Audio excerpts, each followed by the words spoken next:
Wherever you are and whenever you are watching, welcome to Killerman Church. I'm Alan Hamilton. The church is obsessed with sex. It's all about sex with you Christians, isn't it? Just can't you let people do what they want to do in the privacy of their own bedrooms or wherever? Well, of course, that's rank hypocrisy. It's a cheap shot designed to bully the church out of the public discourse, which is itself obsessed with sex. Sex goes to the deepest parts of who we are. And so newspapers titter over the private lives of the famous and the not very famous, and they sell hundreds and hundreds of thousands of copies. You read the weekend supplements of the so-called serious press, it's all there. Books and films and TV series find viewers and readers because they play out to our fascination with sex. And I'm not even going to talk about what goes on online. And of course, you can sell anything with sex, from perfume to cars to chocolate. In fact, we are bombarded by people telling us what to think and how to behave sexually. And if it sells something that we don't need on the back of it, well, then so much the better. You know, as followers of Jesus, we cannot allow ourselves to be bullied into silence. We have things to say.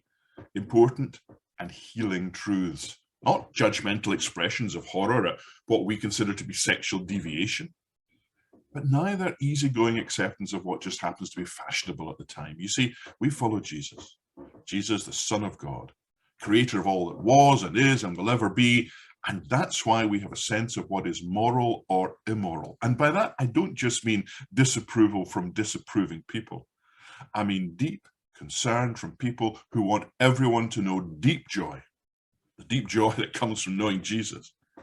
And you know, immorality, however you define it, is the biggest joy killer. Immorality is when we do things to ourselves and to each other that are unkind, that are harmful, that are destructive to our relationships, and not least our relationship with God.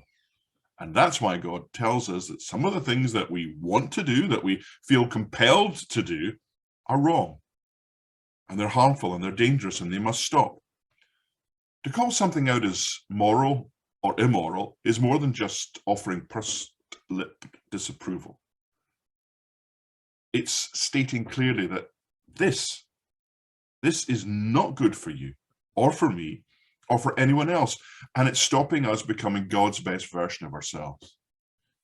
And it's direct disobedience to God. And if we've got any sense that we might have had that he might have had a hand in who we are, then we've got to take seriously his knowledge of us and of what blesses us and what doesn't.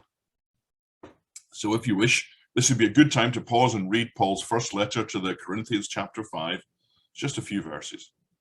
And then let's return and settle that we're not going to be squeamish or embarrassed by Paul's clear and direct teaching.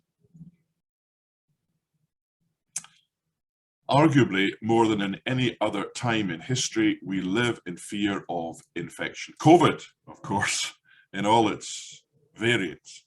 But human beings have always dreaded the transmission of disease, even when we didn't understand the mechanisms. But now we worry about the viruses that infect how we communicate, how we store information, how we control the world around us. You know, we spend not much short of $200 billion each year to keep our computers free of infection. And right now we're seeing another type of infection, when a community, a nation, becomes contaminated by the fear, the greed, the pride of one man. Now, of course, Vladimir Putin is not waging war all by himself. He has surrounded himself by individuals, including the patriarch of the Russian Orthodox Church, who, by conviction or convenience, are enabling his ruthless obsession with the Ukraine. Nevertheless, it's evident to anyone who cares to look that the contagion of nationalism has poisoned an entire country, and like some terrible rampant cancer is threatening to devour its neighbors.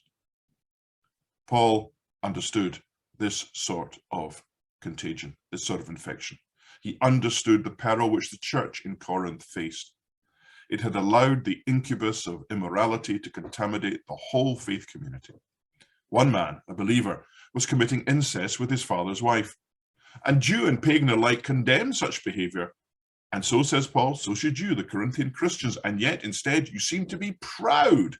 You seem to be delighting that one of your members is flouting basic standards of sexual morality. And it was this, rather than the act itself, which so horrified Paul.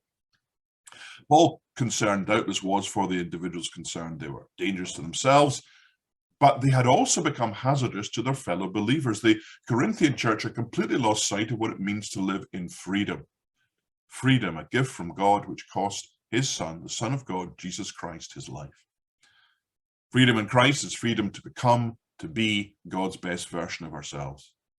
The freedom that Christ gifts us is freedom from everything that prevents us from living life to the full. And that includes freedom from the fears, the pressures, the compulsions that drive us into destructive behavior, damaging us and wounding others. But the Corinthian Christians, excuse me, but the Corinthian Christians, some of them at least, were holding up one of their number as an example of what freedom in Christ looks like. This was the man who was committing incest. And he thought that was laudable because he was demonstrating what it meant to be liberated from all those boring social rules and to show contempt for inconvenient Jewish and pagan laws. What a hero, they said. A Christian who's showing the world what following Jesus really looks like by sleeping with his father's wife. Of course, when you put it like that, it just sounds insane. But look at Russia or North Korea or any number of countries, communities, cultures, cults, where there are dangerous strains of falsehood and fiction and fabrication that have taken hold and become a deep-seated and rampant infection. You know, there has always been a vicious counter-narrative being touted around that if Jesus really wants us to be free, he'd be pouring shots for us, he'd be peddling drugs to us, he'd be winking at our one-night stands and placing online bets for us. Paul understood that danger, and so should we. And so Paul used the metaphor of the unleavened bread. For the annual commemoration of Passover, the Jews ate only unleavened bread, and to ensure this, all leaven was removed from their homes. And leaven was the fermented dough, a little of which was left from the previous week, the previous time that bread had been baked, to be added to a new lump of dough. And so by analogy, when publicly known, celebrated sin was left unchallenged by the Corinthian church, Paul feared that it would silently spread its destructive consequences throughout the whole fellowship, and perhaps beyond Corinth, sin destroying the church of Jesus Christ by masquerading as just a bit of fun. Paul is clear. The Passover deliverance of Israel points forward to Christ's Passover sacrifice. Remember that Jesus was crucified around the time that the Passover festival would have been being celebrated in Jerusalem. The blood of the Lamb had been spilled to mark the homes of the people of God so that they did not experience the wrath of God intended for the Egyptians. And so the blood of the Lamb, Jesus, was spilled to deliver those who have faith in him from the righteous wrath of God. That is Paul's clear message. Continuing the Passover picture, Paul teaches that believers are truly unleavened, pure unleavened bread in Christ. But if they allow sin to fester in the church, the pure lump of dough will turn sour, and Paul is confident that Christ's Passover sacrifice, his death on the cross, has purified his people. They are, in his analogy, unleavened bread as commanded by God, but that purity can be tainted, can be lost. The leaven, if allowed to fester, can run riot throughout the entire church.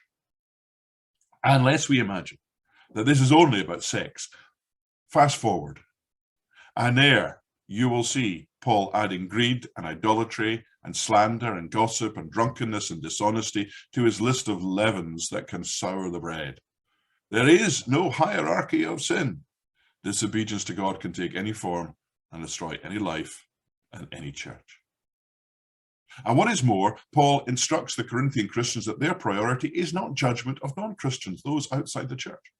In fact, he tells them that neither he nor they have any business judging people outside the faith. Of course, Paul and Christians must speak into the public discourse about what is right and wrong, but not judgmentally. Indeed, Christians must be on high alert to prioritize spotting homegrown sin being baked into the life of the church. Let's not be distracted by looking at other folk. It's so much easier to see what's wrong in other people's lives and to have some wisdom to deal with it than it is in our own. So my friends, let's be alert, on the lookout for what destroys lives and churches from within, not least our church here in Killerman. And not so that we can come down hard, but so that we can set free. Not so that we have to live boring and rigid lives, but so that we can all be God's best version of ourselves and our church too.